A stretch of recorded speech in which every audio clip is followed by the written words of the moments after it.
ডিগবৈ দিহিং পাটকাই ৰাষ্ট্ৰীয় উদ্যানৰ অন্তৰ্ভাগত চোৰাং খাৰুৱা তেল ভৰ্তি কৰি থকা অৱস্থাত এখন টেংকাৰ সহ চোৰাং তেল ঘাটি উৎখাত। নিশা অইল ইণ্ডিয়াৰ টহলদাৰী নিৰাপত্তাৰক্ষীয়ে উৎখাত কৰে ঘাটিটো। চোৰাং তেল চক্ৰৰ লগত জড়িত কোনো লোকক বৰ্তমান পৰ্যন্ত আটক কৰিবলৈ সক্ষম হোৱা নাই। দিহিং পাটকাই ৰাষ্ট্ৰীয় উদ্যানৰ মাজেৰে প্ৰবাহিত ডিগবৈ দুলীয়াজান সংযোগী পথৰ কাষেৰে যোৱা খাৰুৱা তেল পৰিবাহী পাইপত বিশেষভাৱে ভাল বহুৱাই প্ৰায় 50 মিটাৰ প্লাষ্টিক পাইপ সংযোগ কৰি টেংকাৰখনত ভৰ্তি কৰি থকাৰ সময়তে জব্দ কৰে। জব্দকৃত টেংকাৰখনৰ নম্বৰ হৈছে NL01K0796।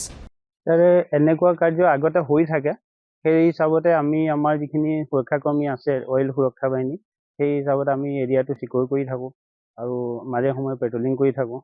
ডাইৰেক্টলি আমি এইটো খবৰটো নাপাওঁ যে ইয়াত আজি এইটো কামটো হ'ব বুলি, কিন্তু কিছুমান জেগাত সন্দেহ থাকে, সেই হিচাপে আমি ঘূৰি থাকোঁ।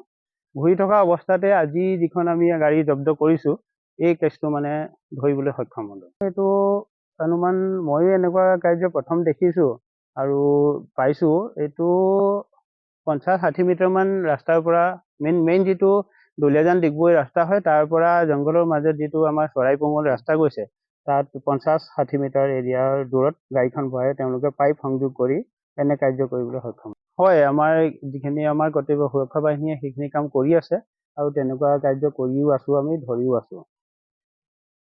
ডিগবৈৰ পৰা ৰাজু হাজৰিকা ৰিপৰ্ট, অসম আদিত্য।